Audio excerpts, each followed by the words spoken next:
TV Câmara, Campinas. Olá, boa tarde, estamos ao vivo, agora são 3 horas e 15 minutos e você vai acompanhar a 8ª reunião ordinária da Comissão Permanente de Ciência e Tecnologia da Câmara. A presidência é do vereador Vinícius Gratti. Acompanhe.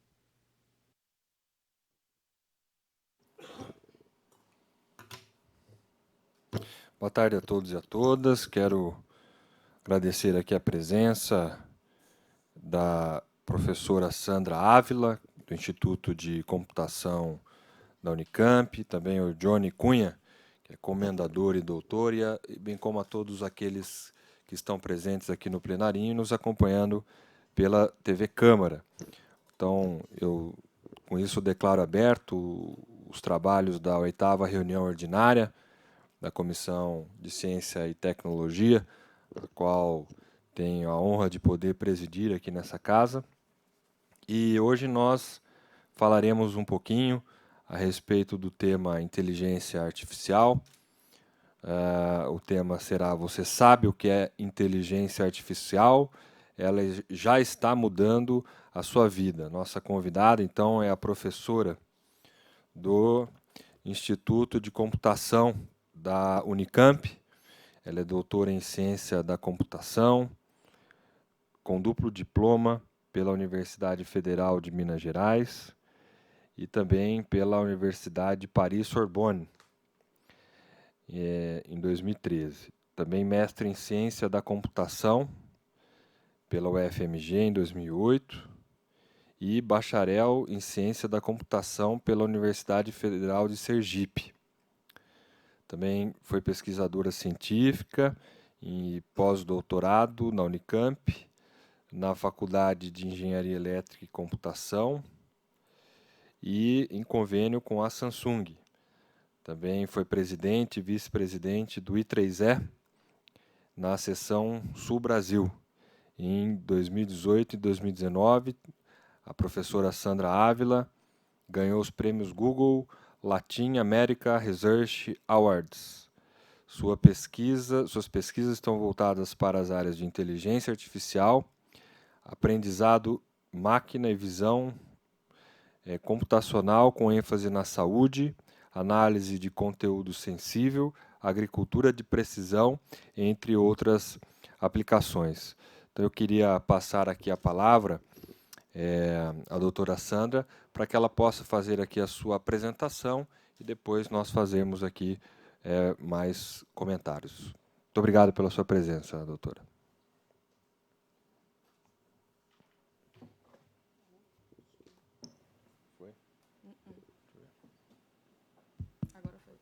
Bom, eu queria começar também agradecendo pelo convite, tá?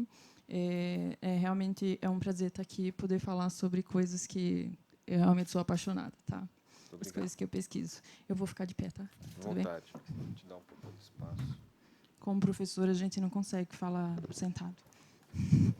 Tem que falar, andar, gesticular, mexer as mãos, enfim. Bom, eu geralmente começo falando, na hora que eu estou fazendo as minhas apresentações, dizendo de onde eu sou, mas como você já falou que eu fiz o bacharelado em Ciência da Computação na Federal de Sergipe, então sou sergipana, sou de Aracaju. Inclusive, eu brinco dizendo que os primeiros minutos vocês estão prestando atenção no meu sotaque, tentando adivinhar de onde eu sou, tá? E eu quero que vocês prestem atenção no que eu vou falar, não no meu sotaque. Então já disse, está dito, tá? Eu queria falar só bem rapidamente por que é que eu trabalho com inteligência artificial, na verdade, por que é que eu trabalho com computação. Eu escolhi fazer computação, na verdade, eu tenho alguns vieses na minha vida por ter escolhido computação. Um é que meu pai e minha mãe trabalhavam com computação, então eu cresci nesse meio, brincando com isso, e nessa brincadeira eu fiquei apaixonada. E a outra coisa é que, para mim, computação ela é um meio para eu poder ajudar as pessoas. Então, eu sempre achei que a tecnologia, na verdade, eu sempre acho, e eu trabalho para isso, que a tecnologia pode ajudar as pessoas. Então, foi por isso que eu quis trabalhar com computação. computação. E aí eu me deparei com a parte de inteligência artificial. Na verdade, tem várias nomenclaturas, a gente chama de inteligência artificial, aprendizado de máquina, aprendizado profundo, processamento de imagens, tem várias coisas relacionadas a isso. Quando eu estava na graduação, trabalhando num trabalho de conclusão de curso, que era para fazer reconhecimento de caracteres manuscritos para você identificar se um cheque era falso ou se era verdadeiro. Então, achei aquele negócio, nossa, que ficção científica, muito legal esse negócio, vou começar a trabalhar com isso. E fui levando isso no mestrado, no doutorado, trabalhando com essas coisas. Não especificamente com isso, não vou entrar em detalhes exatamente o que eu fiz, mas tem algumas coisas, inclusive, que eu faço até hoje, desde o doutorado, com os meus alunos e com pesquisa com colaboradores. Tá? Bom, inteligência artificial é um tema realmente muito, muito, muito, muito quente. Tá? A gente acha diversas notícias, só para vocês terem ideia, eu fiz essa apresentação ontem. Tá? Então, as notícias que eu peguei foi de ontem anteontem. Então, não foi nem notícia, eu queria pegar todas de ontem para dizer assim, nossa, eu peguei todas as notícias de ontem, mas tinha umas mais legais que eu fiz bem assim, ok, vou deixar passar um dia a mais e vou pegar as notícias.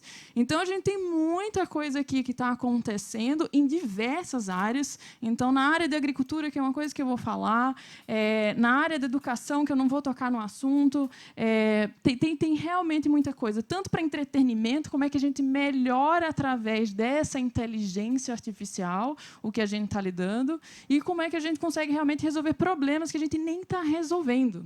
Tá? Não estava resolvendo porque a gente simplesmente não tinha um poder computacional para poder resolver isso. Tá? E aí eu pensei como é que eu realmente começo essa apresentação, além de mostrar, nossa, tem várias notícias interessantes do que as pessoas, todas as notícias, inclusive, tá na chamada da notícia tem o nome inteligência artificial, e eu fiz bem assim, talvez fosse mais interessante começar falando o que é essa inteligência artificial. Tá?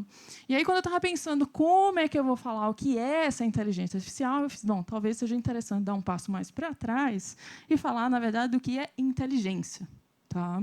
E eu não vou entrar em muitos detalhes filosóficos em relação a isso, não. Tá? Mas o que é inteligência? Então, tem uma definição que eu achei que era muito boa, porque ela coloca termos que realmente fazem sentido do que onde a gente quer chegar. Então, é um conjunto que forma todas as características intelectuais de um indivíduo, e essas características são a faculdade de conhecer, compreender, raciocinar, pensar e interpretar. Tá? Então, isso tudo é o que a gente caracteriza lá uma pessoa como uma pessoa inteligente. Isso é bom, se a gente for entrar aqui em vários tipos de inteligência, que não é o caso, mas isso é o que a gente quer levar para o computador. Tá? Então, a gente quer que o computador ele conheça, ele compreenda, ele raciocine, ele pense e interprete. Tá? Então, fazer essas coisas de forma inteligente está bem distante ainda. Tá? A gente pode ficar muito despreocupado, porque isso ainda está distante. O que a gente faz com inteligência artificial, tá? Na verdade, é a capacidade de máquinas de exercer tarefas humanas. E tarefas específicas. Então, se tem coisas que... Tem pesquisadores que brincam, inclusive, falando o seguinte, se tem alguma coisa que você consegue processar lá, você aprende alguma coisa e aquilo demora frações de segundos para aprender, talvez a gente mostrando aquilo para a máquina também consiga aprender a fazer aquela tarefa. Tá? Então, e aí tem uma coisa muito importante em relação a esse processo de aprendizado, como é que essas máquinas conseguem exercer essas tarefas humanas. Tá? Aí acontece uma questão no processo que você tem que aprender em relação aos dados. Bom, esse termo ele não é novo, tá? Na verdade, a primeira vez que o termo inteligência artificial apareceu foi em 1956. Não vou contar historinha nenhuma aqui, podem ficar despreocupados, tá? Mas é só para dizer que tem muito tempo que as pessoas estão falando sobre isso. A pergunta é por que a gente só está falando disso agora, de fato. De fato, por que as pessoas estão realmente agora falando com vontade sobre isso? Porque quando a gente fala em inteligência artificial, as pessoas pensam em várias coisas. Os robôs a gente vai ter carros voadores, os robôs vão fazer tudo para a gente não vai precisar fazer mais nada, vai ser tudo automatizado, não quero ter trabalho, a gente vai ganhar um monte de dinheiro porque a gente vai conseguir automatizar tudo isso. Mas por que a gente não falava disso antes? Por que a gente está falando disso agora? Tá? E aí tem uma coisa muito, muito, muito importante, que são dados. Tá? Dados, na verdade, é o que tem resolvido o problema. E não é um conjunto pequeno de dados, é um conjunto grande de dados. Essa notícia é de 2017, tá? Quando foi a primeira vez que as pessoas começaram a dizer que petróleo não é mais o recurso mais valioso. Tá? O recurso mais valioso que a gente tem hoje são dados. E, de fato, isso é verdade. Por quê? Porque as empresas que têm o maior faturamento hoje são as empresas que têm dados. Tá? Não adianta também só ter dados. Ter por ter é fácil até da gente poder coletar essas coisas. Tem que saber também processar esses dados. Como é que você extrai informação em relação a esses dados? E aí é que entra essa inteligência artificial, que é a partir de um conjunto de dados, a partir de um grande conjunto de dados, e o dado também tem que ser bom, não pode ser qualquer dado, tá? Isso é uma brincadeira que eu faço com os alunos, não me venha com dado ruim, porque isso também não vai adiantar, tem que ser dado bom. E aí, com esses conjuntos de dados, a gente consegue inferir bastante coisa. Então, se a gente for pensar em grandes empresas, hoje as empresas praticamente são empresas que estavam coletando muitos dados, que têm acesso a muitos dados. Tá? Então, isso fez bastante diferença e tem feito bastante diferença. Inclusive, a gente tem discutido como é que a gente coleta dados, como é que proteção de dados, várias coisas que vão vir pela frente aí, porque a gente cada vez mais está produzindo uma quantidade absurda de dados. Tá? E esses dados são bem importantes, a gente não pode estar se distribuindo esses dados aí de qualquer forma. Okay? Bom, como é que funciona esse processo de aprendizado? Tá? Tipo, a máquina aprende. Como assim a máquina aprende? Como é que ela está aprendendo? Tá? Uma metáfora do que está acontecendo, uma abstração aqui de como esse negócio funciona. A gente queria realmente que funcionasse como fosse humano, com milhões de conexões que a gente tem no cérebro, e a gente gostaria de levar todas aquelas milhões de conexões para a máquina, mas isso ainda está realmente um pouco distante. O que a gente tem é realmente uma abstração disso. Vamos lá, desde pequenininho a gente está lá aprendendo através de exemplos. Então, se eu mostrar para vocês aqui, olha, isso aqui é um copo, tá? Então, estou mostrando, olha, isso aqui é um copo, isso aqui é um copo. E eu fico para a criança só reforçando aquilo, olha, copo. E a gente fica, inclusive, falando com as palavras, tipo, dizendo, olha, que bonitinho, uau, uau. E aí, daqui a pouco, você vê o uau, uau e você fala, au, au. E aí, a criança vai lá, au, au. E você está reforçando aquele exemplo o tempo inteiro. Então, é a mesma coisa que funciona na hora que a gente está levando lá aquelas informações para a máquina. Só que ela precisa de muito mais exemplos do que um bebê no momento que ele está aprendendo. Depois de algumas vezes que você falou lá a palavra uau, a criança vai lá e vai conseguir repetir aquilo. Tá? A máquina, realmente, ela vai aprender a partir desses dados, só que ela vai precisar de muito mais dados para esse aprendizado ter alguma coisa, de fato, relevante. Tá? Então, vamos dizer assim, se a gente fosse... É uma tradução do que a gente gostaria, uma abstração lá do que a gente tem da rede neural, das nossas conexões cerebrais, é mais ou menos o que a gente está querendo fazer na máquina, fazer uma conexão, fazer essas redes neurais artificiais. Tá? É isso, em termos de técnica, vamos dizer, que é bem isso que a gente faz hoje, e é isso que tem feito diferença, e os resultados que eu vou mostrar para vocês está mais relacionado a essa questão. Tá? Mas eu não queria falar de técnica, não queria falar, inclusive, como é que essas coisas funcionam. O que eu queria falar mais é como é que eu uso essas aplicações. Como é que eu estou usando inteligência artificial para poder resolver problemas que... eu estou fazendo computação para resolver problemas que eu acho que eu posso ajudar a sociedade. Então, como é que eu posso ajudar a sociedade com IA e aplicações que foram escolhidas para trabalhar com isso? E aí, uma primeira aplicação aqui que eu achei interessante trazer para cá é uma aplicação que é a agricultura de precisão, tá? Que é um projeto em colaboração com a Embrapa. Na verdade, vários projetos que eu trabalho, não tem como fazer um projeto sozinho. Você precisa de pessoas que têm determinados conhecimentos. Interdisciplinaridade é super importante para essas coisas poderem dar certo. Tá? E aí, por que eu achei importante trazer isso? Tá? O Brasil, hoje, essa notícia é de 2019, na verdade, eu vi que acho que é 2027, que vai se tornar o segundo maior, e hoje ele é o terceiro maior exportador agrícola do mundo. Tá? Então... isso vai mudar, e vai mudar para melhor, inclusive em curto prazo. Então, o que a gente precisa, na verdade, para alavancar mais ainda, e isso, na verdade, não é a necessidade do Brasil, é a necessidade mundial, a gente precisa produzir muito mais alimento para a quantidade de gente que vai surgir no mundo. Tá? Produzir mais alimentos, mas utilizando menos recursos. Então, como é que a gente consegue fazer isso? Eu quero utilizar menos recursos, inclusive, talvez de forma sustentável, e eu quero produzir mais alimentos. Se a gente for falar em desperdício aqui, a gente vai dizer que é gigantesco, e eu também não vou entrar nesse assunto. Tá? E aí eu peguei uma aplicação junto com a Embrapa, que é o seguinte. Você está lá numa vinícola, tá? Então você tem a produção de uva, e a ideia é para você saber, você tem que fazer essa colheita. Eu não estou fazendo colheita, na verdade, eu quero fazer estimação aqui. Eu quero estimar a produção. estimar a produção para eu saber onde é que eu tenho que fazer determinadas intervenções para eu ter, por exemplo, mais alimentos com menos recurso. Tá?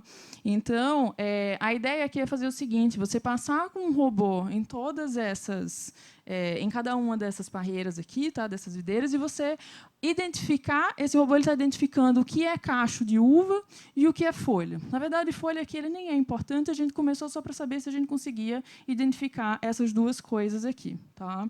Então, a ideia é o seguinte, literalmente, você passar como se a gente tivesse aqui, tivesse uva aqui e uva aqui, o robô estava passando aqui no meio, ele tivesse de um lado e do outro, contando quantos cachos tem de um lado e do outro, para quando você passar por toda a plantação, você saber qual é o volume de cachos você tem, quantos cachos você vai ter e estimar a produção daquelas coisas. Tá? Como é que isso é feito hoje? Então, inclusive, isso aqui foi tirado aqui no estado de São Paulo, no Espírito Santo do Pinhal, manualmente. Tá? É uma pessoa que vai lá passando, tirar os cachos, tudo bem, inclusive a gente tem robôs para poder tirar cachos, mas não é o caso, mas o que vai passando é uma pessoa lá, ela vai arrancando, ela vai contando e vai fazendo estimativa disso no final. Tá? Então, tem um vídeo aqui, inclusive, mostrando esse processo, eu não vou mostrar o vídeo todo, vou mostrar só uma parte dele, e vou já jogar ele aqui para frente, que ele está mostrando aqui. Então, a gente está passando aqui com um robô. Tá? Na verdade, aqui tem uma câmera de celular ainda, a gente não tem um robô passando, e ele está contando nessas caixas coloridas, dizendo, ó, isso é cacho, isso é cacho, isso é cacho. E bem pequenininho aqui, aí vocês tinham que ver depois, no vídeo exatamente, está lá o dizendo, esse é o cacho número 120, esse é o cacho número 121, esse é o cacho número 122. Então, tem uma dificuldade aqui também, que quando esse cacho começa aqui, ele tem que continuar o mesmo até aqui o final. Tá? Então, senão você vai ficar contando a mais do que você tem, ou você vai perder, inclusive, esses cachos. Então, a gente está fazendo um rastreamento, realmente, dos cachos de uva para poder fazer isso. Tá? E aí, o que eu queria chamar a atenção aqui é que a gente está fazendo isso para uva, mas isso funciona para um monte de coisa. Tá? O que a gente tem que fazer é ter os dados para poder a máquina aprender, para poder fazer isso em outras plantações. Mas o objetivo não era nem passar com o robô. Tá? O objetivo era esse aqui, que, na verdade, era fazer essas coisas... Ops, é no outro, mas eu já mostro, vou voltar e vou. O objetivo era passar com um drone. Então, você, de cima, você passar com o drone e você contar aquilo agora lá de cima, o que está acontecendo. Então, aqui já é maçã, não é uva. Tá? Com uva não funcionou com drone. Então, a gente tem que fazer alguma coisa ainda para funcionar. Mas está passando aqui, está olhando agora, olhando as maçãs, e aqui está identificando de forma colorida, dizendo, olha, isso é maçã, isso é maçã, isso é maçã, isso é maçã, isso é maçã. Tá? E está contando. Tá? E aí, com drone, a gente consegue, inclusive, fazer mais fácil. Por que com uva não funcionou? Porque a filmagem da uva não favoreceu o que estava acontecendo ali. Tá? E aí, o que eu queria... que eu pulei aqui, que eu queria voltar para dizer, era o seguinte: para esse processo das uvas acontecer, e o da maçã também, claro, a gente precisa coletar esses dados. O que eu estava dizendo? Por que esse negócio está funcionando? Porque dado é uma coisa extremamente importante. Tá? E aí, no processo de coleta, o trabalho não é... O dado chegou pronto, bonitinho para a gente, as pessoas foram lá, tiraram e mandaram, está tudo zipado, tudo compactado e veio pronto para a gente poder trabalhar. Não, a gente pegou os dados, a gente foi lá, tirou as fotos, levamos os alunos, tá? Entramos no carrinho, filmamos com webcam, filmamos com celular, então fez todo o processo, e aí, na verdade, era só para brincar, para dizer que essa aqui sou eu. Tá? Então, eu estava lá atrás segurando também o celular para a gente poder filmar as coisas, junto com o pessoal da Embrapa, junto com o pessoal da vinícola, para poder fazer todo esse trabalho. Então, o trabalho ele exige só a parte de preparação dos dados antes de você começar, de fato, a fazer aquele vídeo bonito ali rodando. Tem muito trabalho que aconteceu para aquilo realmente funcionar. Tá? Uma outra coisa que tem um aluno trabalhando que é bastante interessante, tem uma dificuldade, é gigantesca, na verdade, um desafio, é poder fazer identificação de pragas e pestes antes de você, na verdade, se você identificar com muita antecedência para você não ter que aplicar agrotóxico ali à torta direita de qualquer forma. Tá? Então, e aí o desafio é o seguinte: aqui está identificado, então, qual é o vetor do inseto que está ali. Tá? E aqui tem uma lupa, é essa lupa daqui, que aqui inicialmente a gente plugou no celular porque a gente queria saber se estava certo, em vez de jogar para o drone direto. Então, e aí aqui essa lupa está aumentada aqui em 60 vezes a imagem. Tá? Então, aqui, bem pequenininho, no canto, é o que a gente está vendo, e aqui é um inseto que está lá. Tá? ou o vetor de doença que está lá em relação a essa plantação. Aqui é limão e laranja. Tá? E o Brasil tem uma produção gigantesca na área de citricultura. Então, é bem interessante a gente poder identificar essas coisas com bastante antecedência para poder, inclusive, tomar a decisão de você agir pontualmente e essa produção, inclusive, ela ter muito mais valor de mercado na hora do que se a gente aplicar agrotóxico em relação a essas plantas. Tá? Então, esse é um trabalho que está em andamento, então a gente não tem nem vídeo bonitinho para mostrar em relação a essas coisas, mas é um trabalho bem legal e que provavelmente vai dar frutos bem interessantes, ok? Os frutos vão ficar interessantes, e os frutos também, rentavelmente falando sobre aquilo como pode ser aplicado. Bom, a outra coisa que eu queria falar em relação à aplicação é a parte de saúde. Tá? E essa parte de saúde é um trabalho que eu já trabalho há muito mais tempo, inclusive, tanto essa quanto a última, que é um trabalho também bem difícil de ser feito, porque eu não sou médica, não sou especialista em nada em relação à área de saúde, então esse trabalho só acontece se a gente fizer colaborações com os especialistas em relação à doença, na verdade, que está sendo feita ali. Tá? E aí a primeira coisa que eu comecei a trabalhar logo depois do doutorado foi em relação a câncer de pele. Tá? E por que foi escolhido câncer de pele? Por que eu queria trabalhar com câncer de pele? Além da gente saber que qualquer tipo de câncer, na hora que você faz o diagnóstico precoce, a chance de cura é muito mais alta, tá? Mas tinha um caso particular em relação ao câncer de pele, em relação ao Brasil. Porque o câncer de pele, de todos os diagnósticos que a gente tem de cânceres, o 33% é de câncer de pele. Tá? Então, fazer esse diagnóstico precoce em relação ao câncer de pele teria realmente uma aplicabilidade muito alta em relação a esse país aqui. Tá?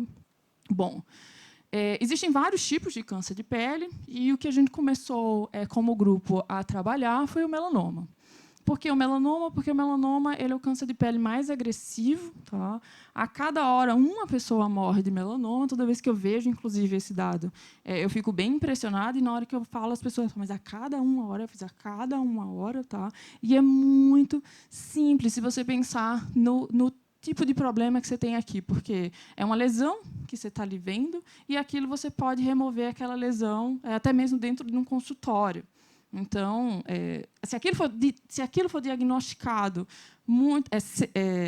não tardiamente, né, então se for diagnosticado precocemente, a solução dela praticamente, na verdade, você vive mesmo. Porque nos estágios iniciais, então colocando isso em perspectiva de números, nos estágios iniciais a gente tem 97% de cura, mas se isso for avançando, se a gente não conseguir detectar, isso cai drasticamente para 14%. Okay? E como é que funciona esse processo? Por que a gente está querendo aplicar inteligência artificial para isso?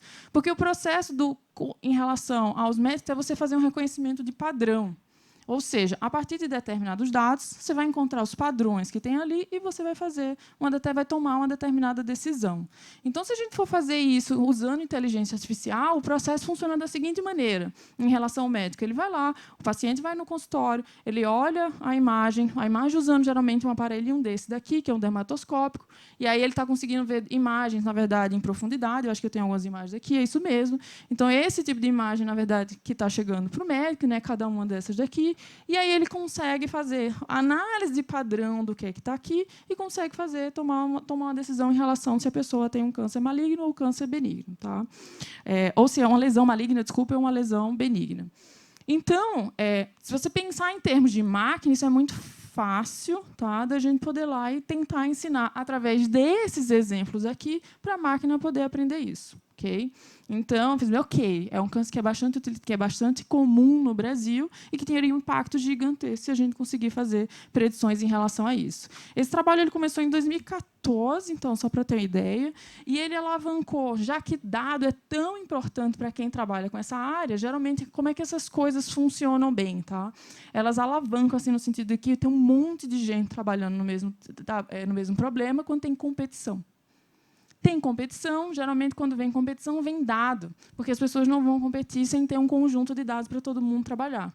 Então, aí teve uma competição em 2017, na verdade, ela começou em 2016, e aí o grupo participou em 2017, e a gente ficou em primeiro lugar para fazer a classificação de melanoma. Então, teve bastante repercussão. é o fato desse trabalho, da gente ir lá e tentar avançar esse processo. E aí o que faltava, na verdade, o que falta ainda, é a gente fazer comparações com médicos para a gente poder ir lá e fazer isso. Qual é a ideia que a gente tem em relação a esse trabalho usando IA para poder fazer diferença? Tá? A diferença não, a ideia não é colocar, na verdade até porque quando a gente fala com os dermatologistas, fala, não, mas deveria estar no hospital sim, porque se estiver no hospital, eu deixo de atender os casos fáceis e vou começar a atender os casos mais difíceis. Mas a ideia principal é tentar colocar isso, por exemplo, em comunidades que você nem tem um dermatologista. Então, se você colocar isso numa zona rural, numa zona que não tem um médico nem especialista, na verdade tem um clínico geral, ou tem até um agente de posto de saúde que está lá, e aí você coloca um sistema, não é para fazer diagnóstico, não pode fazer diagnóstico. A ideia é tentar fazer, fazer uma triagem, no sentido que, olha, isso aqui é muito fácil, fica tranquilo, fica em casa, isso aqui você não tem nada, essa lesão é super simples, tá? Que a gente vai ver que é um névoas, não tem realmente nada. E essa daqui eu não consigo te dizer. Isso aqui pode ser um caso mais difícil. É melhor você procurar um dermatologista. Isso é extremamente vantajoso se isso acontecer, e a outra coisa é diminuir, na verdade, filas em hospitais e hospitais que a gente tem de atendimento. Então, uma coisa que a gente fez foi ir para o Hospital das Clínicas na Unicamp e tentar acompanhar o trabalho dos médicos para poder ver como é que aquele negócio estava funcionando, para saber como é que a gente poderia, até o sistema da gente, fazer uma intervenção ali. Em que momento a gente poderia fazer uma intervenção dentro do hospital? Tá? Então, se o médico começar a receber os casos que eles realmente precisam discutir, em vez daqueles que são muito fáceis, a gente vai ter uma diminuição de fila aí gigantesca. Tá? Isso tem realmente um impacto gigantesco em saúde pública, principalmente considerando o que tem aqui no Brasil. Falando ainda desse trabalho que eu estava dizendo da questão do sucesso que teve, o Google ele oferece algumas bolsas de pesquisa para poucas pessoas, umas bolsas de pesquisa tanto de mestrado quanto para doutorado, e a gente foi premiado tanto em 2018 quanto esse ano. Na verdade, a premiação foi na semana passada. E aí o aluno que está trabalhando com isso, então tem 2 anos seguidos que ele acabou ganhando esse negócio. Então a gente ganhou, vamos dizer assim, fôlego a mais ainda, principalmente com um selo da Google, para a gente poder continuar esse trabalho. Tá? Uma coisa que é importante que eu estava falando para vocês é a questão da interdisciplinaridade. Então, em vez de a gente só apresentar os trabalhos onde a gente está lá conversando com os computeiros, como a gente chama, ou seja, com as pessoas que estão trabalhando em computação, a gente precisa ir para os congressos onde estão os médicos. Tá? Então, a gente levou o trabalho onde estão os médicos para eles poderem também avaliar do que estava acontecendo. E o trabalho também foi premiado numa oportunidade onde teve um congresso médico específico, inclusive, para melanoma. Okay? E a outra coisa, na tentativa, tipo, como é que a gente melhora? Tipo, se você me perguntar bem assim, quantas vidas você salvou até agora? Tá? Aí eu vou dizer 0. Porque o trabalho que eu estou fazendo até agora eu não consegui salvar nenhuma vida. O sistema não está lá funcionando, ele não está lá rodando no hospital, e nem pode. A gente precisa fazer um experimento muito, muito criterioso para a gente poder aplicar aquilo no hospital. Mas uma coisa legal que tem acontecido é fazer a divulgação em relação a esse trabalho. Então, como é que a gente pode começar a conversar com a comunidade para dizer que esse problema é importante, para as pessoas poderem prestar atenção? E aí teve um projeto da Unicamp, que eles chamam Extensão 48, então eles escolheram 48 temas de pessoas que estão trabalhando em coisas que impactam na sociedade, e eles fizeram um vídeo sobre isso. E aí o vídeo está falando tanto da parte da pesquisa quanto da parte da aplicação em relação àquele problema. E aí a gente fez um vídeo em relação ao melanoma. Tá? Eu não vou colocar o vídeo todo aqui, mas eu só vou botar o vídeo tem 20 minutos. Então, eu só queria mostrar o que as pessoas estão falando aqui. Então, eles foram entrevistar saber dos sinais de médicos, dele. e aí, então, nesse processo, ela está explicando. Um melanoma? A gente tem uma regra, que é um acrônimo, que a gente fala... Ela está explicando aqui como é que funciona. Olha, como é que a gente faz para identificar como é que funciona o melanoma? Olha, os padrões que a gente tem a regra lá, B, C, D, E.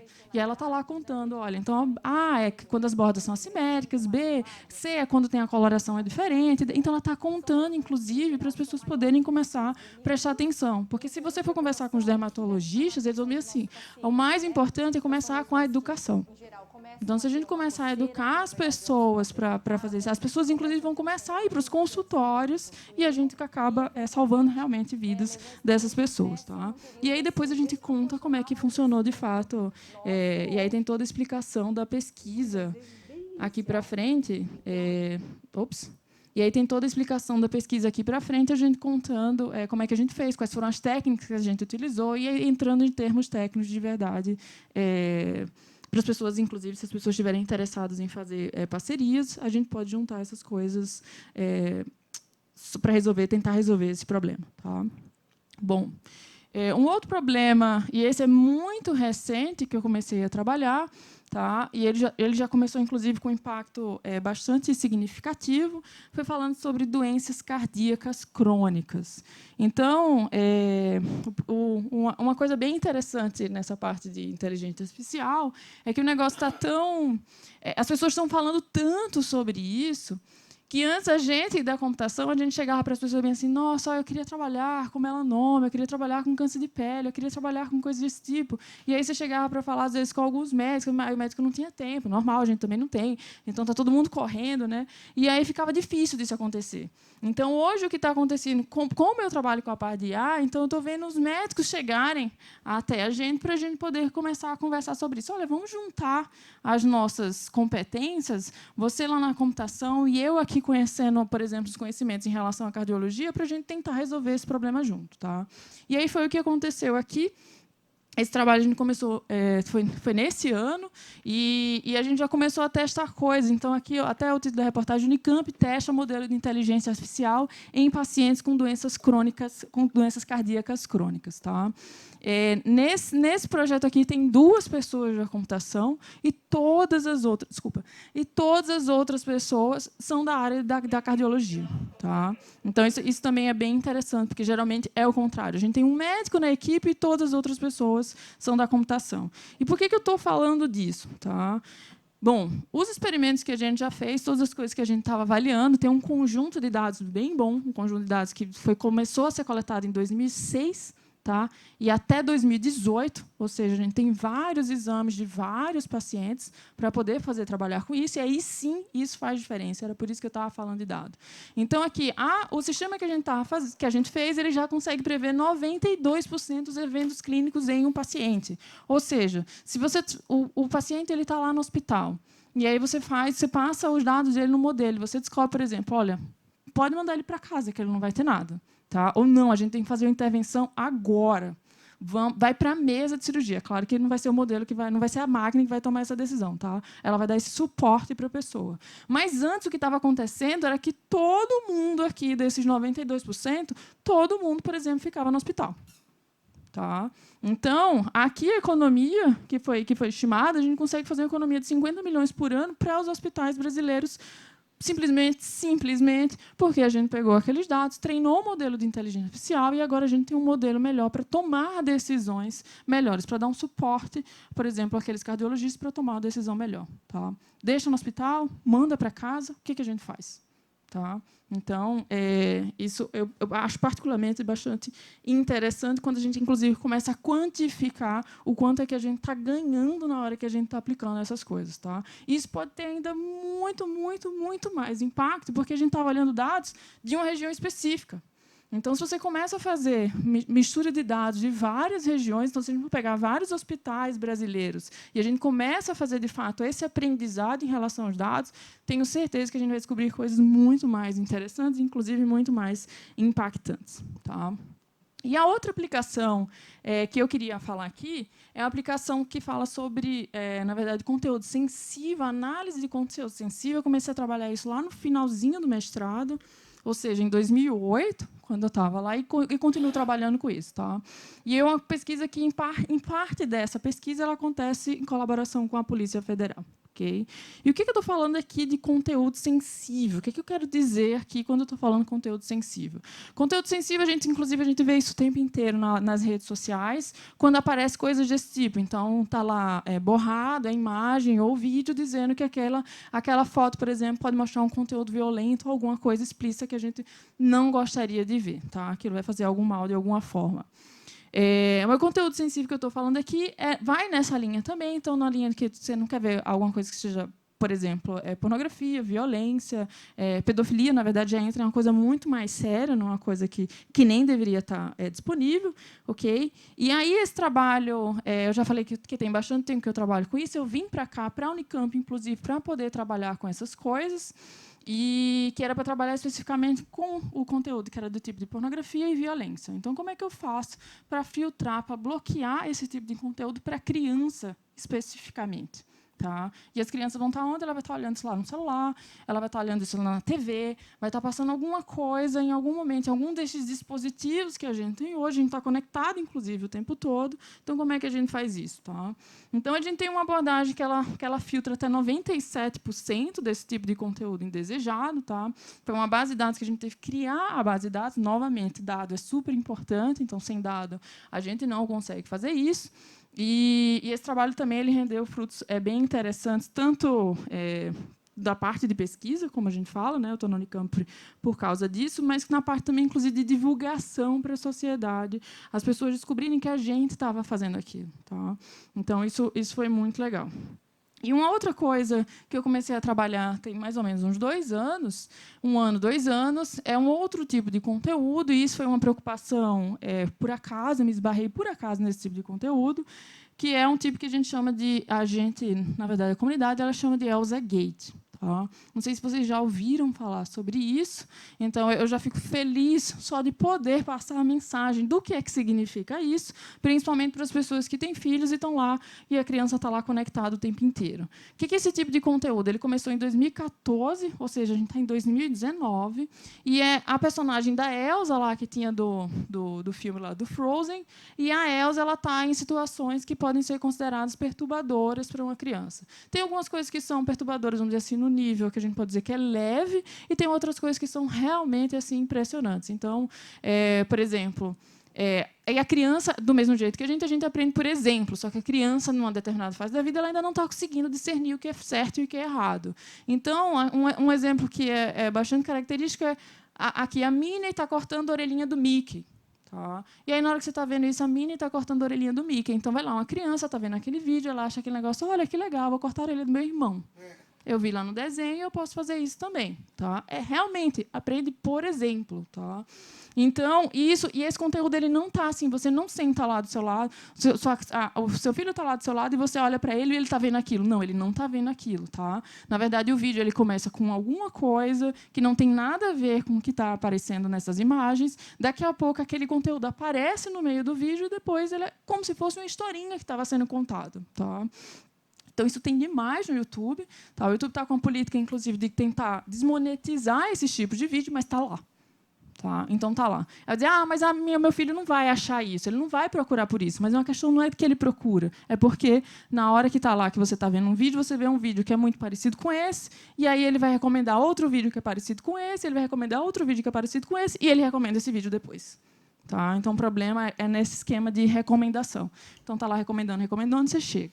E aí, como é que a gente faz para tentar resolver esse problema? Então, a gente foi lá, baixou alguns vídeos, vídeos que eram do tipo Elsa Gate, vídeos que não eram do tipo, e a gente está lá ensinando para a máquina para poder fazer esse discernimento, o que é e o que não é. Tá? E a taxa de acerto por aqui é bem alta, está lá em 96%, conseguindo acertar, dizendo o que é e o que não é. Tá? Inclusive, considerando desenhos, a gente pega, por exemplo, o próprio desenho da Elsa, que é do canal oficial, e a gente pega o desenho da Elsa, que é, por exemplo, desses canais que tem de Elsa Gate. Você acha canais inteiros no YouTube. Tá? Canais inteiros no YouTube. Então, isso é realmente muito perigoso. E uma outra coisa que eu estava falando de nível leve e nível mais pesado é que, na hora que você olha esse aqui, você faz bem assim, aí você olha e faz bem assim, é até engraçadinho. Okay? Pensa no exemplo que a criança vai aprender a fazer isso, você não quer que ela reproduza esse conhecimento. Tá? Esse exemplo daqui. Mas tem coisa, por exemplo, que está ensinando a criança a se suicidar. Então, isso realmente é muito sério. Então, ela vai lá e ela reproduz aquele tipo de comportamento. Okay? E um outro trabalho que eu fico muito feliz de contar, na verdade, que eu faço, esse trabalho é trabalhando junto com a Polícia Federal para fazer detecção de pedofilia. Tá? É um trabalho bem complicado, porque eu fico toda hora falando de dados. Né? Dados são muito importantes, e esse trabalho eu tenho que fazer ele todo sem ver os dados. Então, na hora que eu estou lá rodando os meus experimentos, que eu estou executando as coisas na máquina, eu não posso executar nos dados que é da polícia. Tá? Eu tenho que entregar todo o aparato de algoritmo, de técnica que a gente tem, para eles poderem executar, e depois aí volta para a gente dizendo, olha, acertou tanto, errou tanto. Nossa, muda, depois volta e fica nesse ping-pong de um lado para o outro, para a gente poder até chegar num lugar que seja realmente usável aquilo. Tá? Esse trabalho aqui ele foi um trabalho que foi apresentado em 2017, para a comunidade, mas ele foi, de fato, apresentado para um congresso de especialistas da Interpol em 2019, tá? 2018, desculpa. E aí o pessoal ficou muito interessado. Foram os peritos da Polícia Federal que foram apresentar o trabalho que a gente tinha desenvolvido. Tá? E esse é um trabalho que ainda, inclusive, continua. Bom, eu queria fazer, então, algumas considerações finais em relação... Eu peguei, realmente, três coisas de aplicação, vamos dizer assim, 3 aplicações que eu trabalho, porque eu queria mostrar, tipo, olha, a partir de um conjunto de dados, a gente consegue resolver problemas bem interessantes, e esses problemas bem interessantes têm 2 pontos de vista interessantes. Então, tem um ponto de vista interessante que a gente consegue aplicar aquilo para a sociedade, que é como eu fui parar na computação, e o outro, dependendo do que a gente está resolvendo, financeiramente, aquilo pode ser realmente interessante também. Tá? As considerações que eu queria fazer, na verdade, foi o que aconteceu. Tem 2 semanas que esse evento aconteceu, o evento Kipo, que chama, que foi um encontro na América Latina sobre inteligência artificial. E por que eu estou falando dele? Tá? Esse evento ele juntou 350 pessoas. Tá? Essas 350 pessoas elas não pagaram absolutamente nada para poder ir para Montevidéu. Então, foi alguns professores, pesquisadores e um monte de alunos. Na abertura, no auditório principal, foi perguntado quantos brasileiros tinham. Tá? Metade do auditório levantou a mão. Então, metade das pessoas que foram selecionadas lá foram do Brasil. Tá? E foi muito legal fazer essa conexão. Eram pessoas que estavam falando exclusivamente sobre inteligência artificial, tá? Porque está faltando gente para a gente poder resolver vários problemas. E como está faltando gente, como é que a gente pode trazer mais gente? Quando a gente começa a conectar pessoas, essas pessoas se conectam, essas pessoas começam a desenvolver problemas, essas pessoas trazem mais pessoas para poder resolver problema, e isso vai gerando um fluxo bem legal de coisas que a gente está tentando resolver. Tá? E a outra coisa que eu queria falar, se passar, tá? É falar da Unicamp, na verdade. Na verdade, todas as empresas que estão aqui, elas são empresas filhas do Instituto de Computação. Nem é um slide inteiro da Unicamp. E era só para mostrar, não está diretamente relacionado à inteligência artificial, mas está diretamente relacionado à tecnologia. Tá? Então, a Unicamp hoje ela tem 815 empresas filhas. Quem são essas empresas filhas? São empresas que foram geradas a partir de pesquisadores que fizeram mestrados e doutorados na Unicamp e montaram suas empresas. Tá? A renda que a gente tem hoje dessas empresas, na verdade não é nossa, é das empresas, é de 7,9 bilhões por ano. Tá? E só para ter uma ideia do crescimento disso, em 2018 era 4,8. Tá? Em 2019 é 7,9. Então esse negócio ainda vai crescer absurdamente, ok? Então, e tem muitas dessas empresas aqui, elas estão trabalhando com inteligência artificial, ok? Essas daqui são só do Instituto de Computação, tá? Foram as empresas que saíram do Instituto de Computação. O slide da Unicamp é muito gigantesco, são 815. Então vai ficar muito pequenininho, realmente, não dá para mostrar, ok? Então acho que é só para dizer bem assim, olha. Tá valendo a pena investir. E eu não poderia deixar de agradecer, claro, aos meus alunos, tá, aos meus queridíssimos alunos, porque sem eles eu não conseguiria fazer muitas dessas coisas que eu estou fazendo aqui. Na verdade, eles são a motivação para isso. Ok, pessoal? Então, eu queria agradecer novamente o convite. Espero que vocês tenham ficado curiosos para poder conhecer mais coisas sobre IA.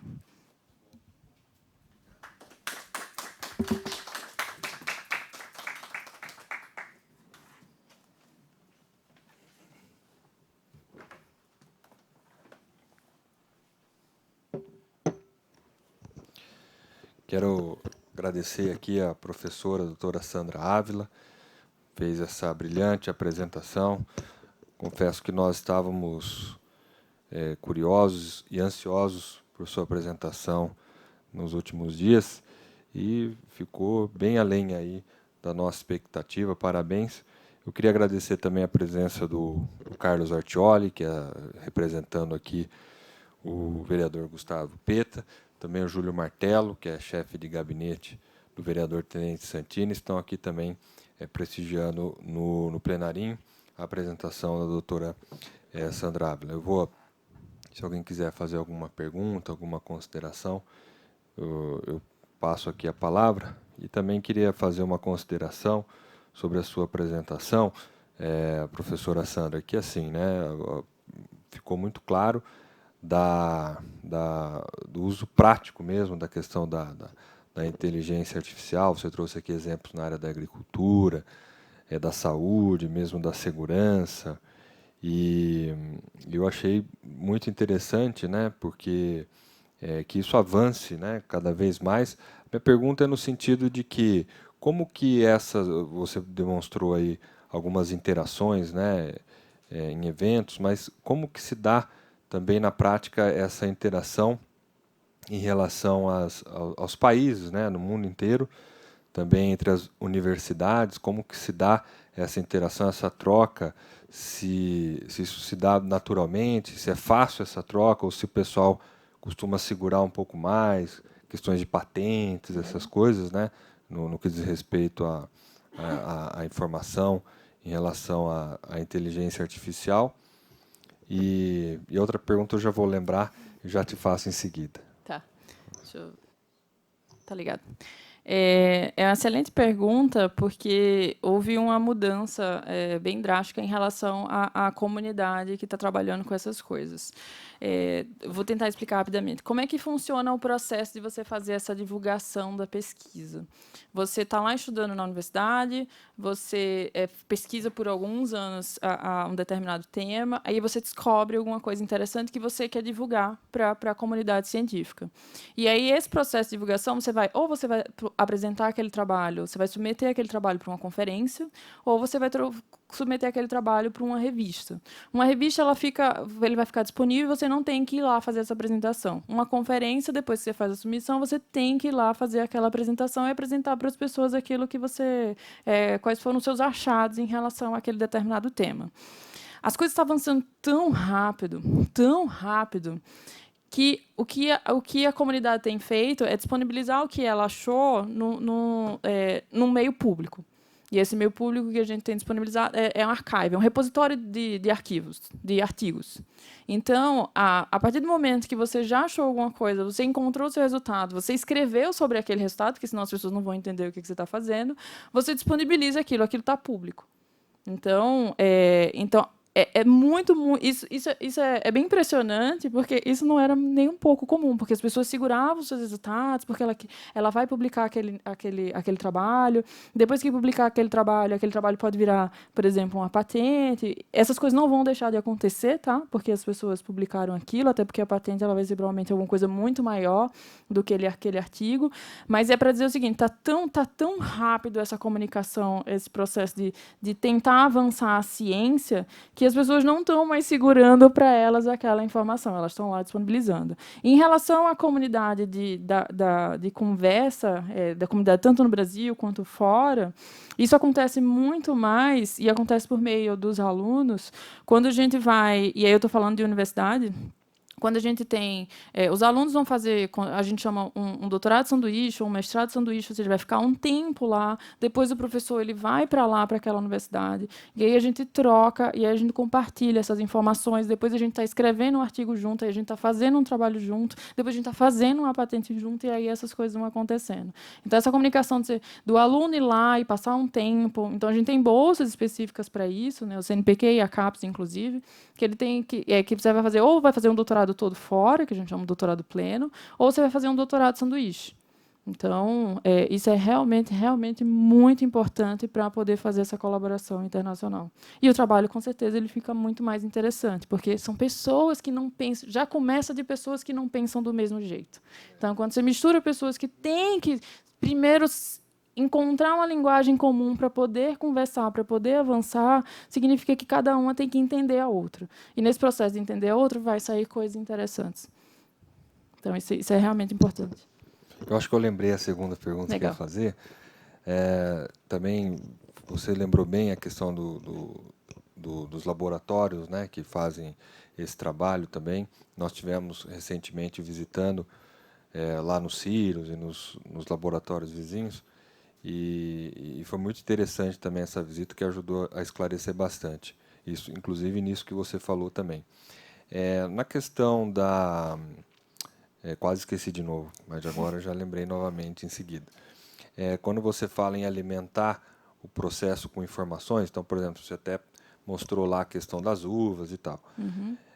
As redes sociais, aliás, impressionante aqui no Brasil como as redes sociais elas crescem mais do que qualquer outro lugar do mundo. Verdade. Né? O brasileiro tem essa coisa das redes sociais, da computação, né? E então na questão de alimentar dados, informações no que diz respeito à questão ética, privacidade. Então, por exemplo, o Google tem assim, informações, que é Big Data, né, que fala também, não sei se ainda se usa esse termo, de quantidade de informações. Então, a minha pergunta é a seguinte: é possível utilizar fontes de informações através das redes sociais, mesmo de sites de pesquisas, enfim, para alimentar a inteligência artificial? E como é que ficaria daí nesse caso a questão mesmo da ética, do uso de informações que, embora não sejam totalmente particulares, mas, né, você usa dados das pessoas no dia a dia, né? Sim, é possível.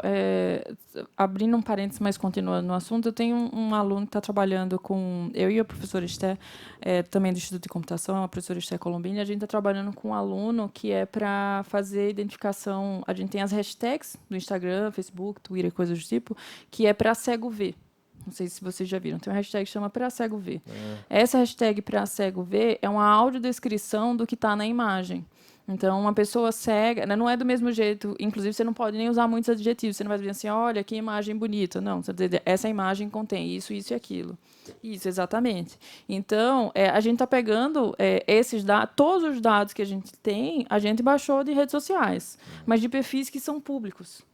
Então, até mesmo porque se fosse privado, a gente não conseguiria. Então, a gente consegue ter essas informações. A questão de a gente não poder usar de todos os lugares que tem por aí é porque, para poder fazer esse tipo de aprendizado que eu mostrei para vocês, a gente precisa ter anotações que sejam confiáveis. O que eu estou chamando de anotações confiáveis? Por exemplo, para eu ensinar para a máquina o que é uma lesão maligna ou o que é uma lesão benigna, eu não vou pegar uma informação que vai estar lá no site, que alguém botou e disse que era aquilo. Eu vou pegar uma imagem que ela foi coletada pelo médico, que o médico deu o diagnóstico, que a imagem foi para biópsia e depois tem um resultado.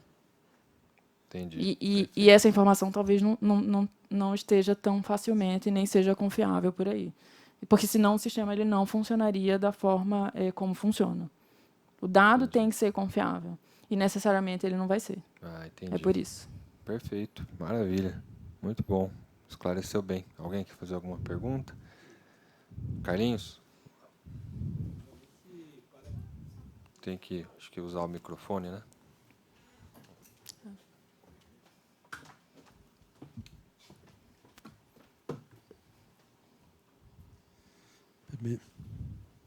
Alô? Primeiramente, parabenizá-la pela brilhante exposição e o vereador Vinícius, presidente da comissão, que é um tema hoje que perpassa toda a sociedade em todos os aspectos da vida hoje cotidiana das pessoas. E o outro aspecto é que, a partir de um centro público, como é a Unicamp, uma produção de alta qualidade como essa, rivalizando com a pesquisa no mundo todo, o que já é muito difícil. Mas a vida demonstra que nós temos aqui muito conhecimento produzido. E aí, professora, era mais assim, doutora, né? Sandra? Pode ser professora, pode ser Sandra. Como é que vocês têm enfrentado essa questão da diminuição do investimento na ciência brasileira? Recentemente, nós tivemos que lutar, né, contra o contingenciamento na formação e no investimento na ciência, que foi necessário um período que acabou se contingenciando verbas e agora se liberou novamente. Mas como é que ele lidar com essa insegurança permanente e como é que é fazer pesquisa no Brasil diante de tamanha dificuldade, e já que o setor público é um elemento importante no fomento da tua ciência? é bem difícil, tá? Sendo bem sincera, é bem difícil.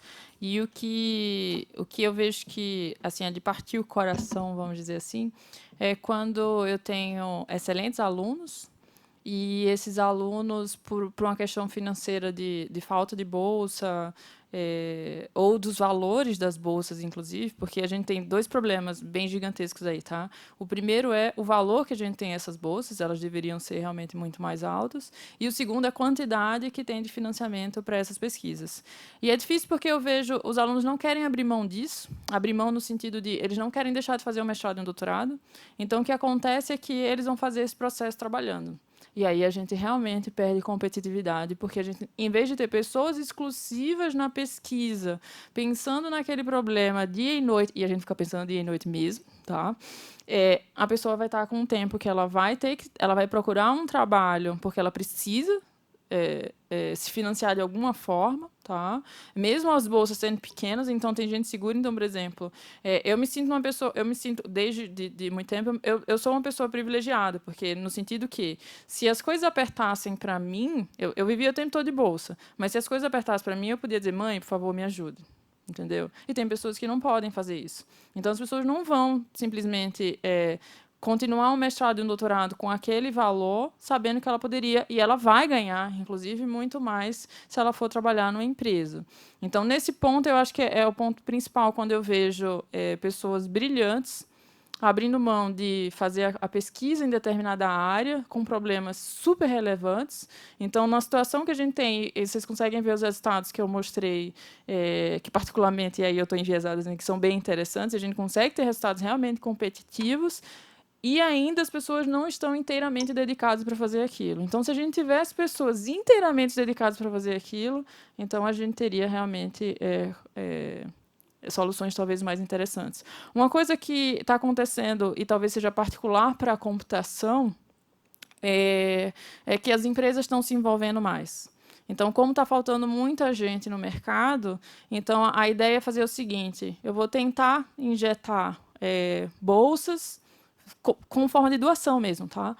Vou doar bolsas para, por exemplo, o Instituto de Computação, bolsas de mestrado e doutorado, para eu poder, no futuro, talvez aquela pessoa ser captada para o trabalho. Tá? Mas eu acho que isso realmente é muito particular da computação. E não adianta um avançar e todos os outros ficarem para trás, porque a gente precisa da comunicação com todos, senão não tem conversa. São as mesmas pessoas falando as mesmas coisas. A gente não avança, a gente precisa de pessoas diferentes falando sobre aquele problema.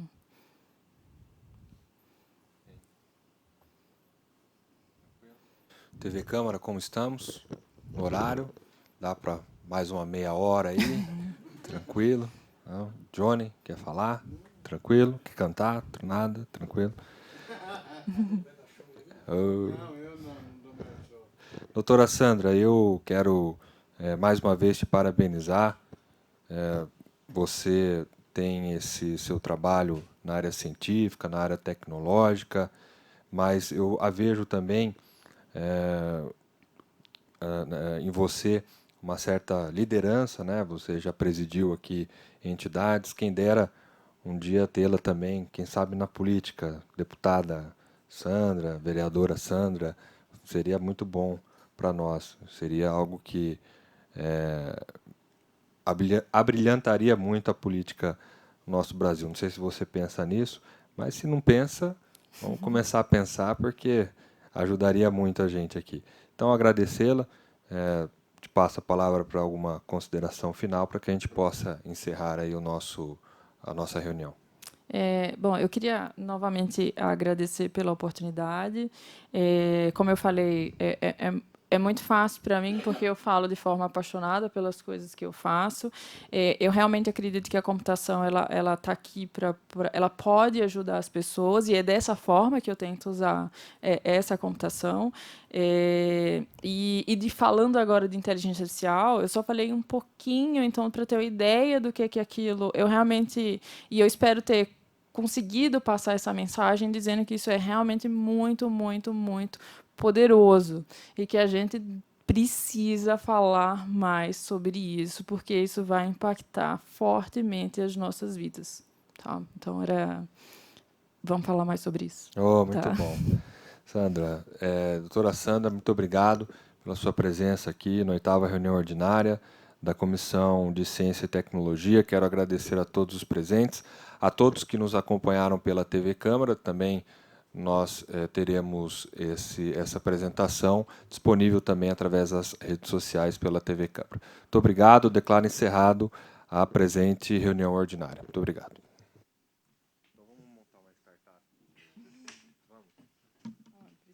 Tá faltando um monte.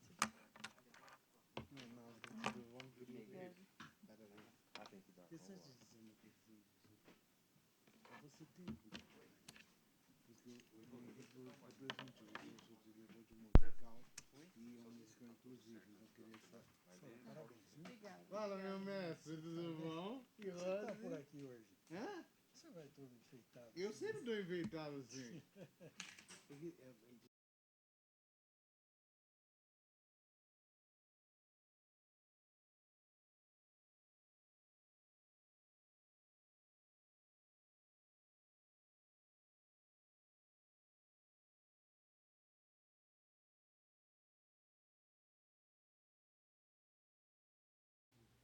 Converso agora com o vereador Vinícius Gratti, que conduziu aqui a reunião da comissão. Vereador, que balanço o senhor faz dessa 8ª reunião que trouxe aqui como tema a inteligência artificial? Sim, uma reunião bastante interessante, bastante produtiva, muito rica, né, na apresentação da doutora Sandra, que se demonstrou bastante apaixonada, bastante preparada para a área em que ela atua, e acredito que mais e mais ideias a comissão vem trazendo para ações práticas no que diz respeito às políticas públicas. Então, nesse sentido que hoje nós falamos na inteligência artificial na área da agricultura, por exemplo, na área da saúde, na área da segurança pública, e tudo isso vem aí colaborando nos trabalhos, não só em nossa cidade, mas de todo o país. Nós estamos num estágio que a gente nem imaginaria que ela pode nos ajudar tanto em crimes, na área policial, a ajudar o desenvolvimento econômico e na educação. São diversas áreas, saúde, como foi apresentado aqui para detectar doenças. Isso, exatamente. Cada reunião que nós fazemos, nós nos surpreendemos com a capacidade da ciência e tecnologia contribuir para o bom desenvolvimento da nossa sociedade, especialmente aqui da nossa cidade de Campinas. Então, quero parabenizar aqui também a apresentação da doutora Sandra, que tem aí todo um preparo, né, em mestrado, doutorado, universidades, não só na Unicamp, na França, enfim, uma pessoa muito preparada para estar atuando onde ela está. E pela presença da professora, pelas coisas que ela apresentou aqui, nós temos uma ideia de que a cidade está amparada, né, com a Unicamp e com os nossos pesquisadores e está bem avançada nessas questões.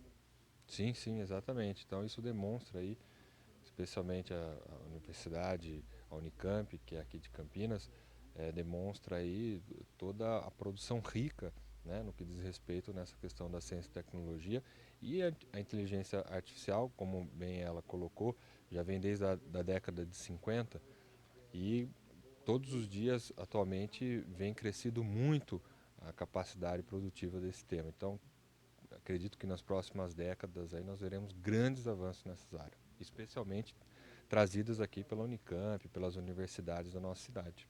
Vereador, muito obrigado pela entrevista. Eu que agradeço e uma boa tarde a todos. Encerrada então a 8ª reunião da Comissão de Ciência e Tecnologia da Câmara, você fica com a nossa programação.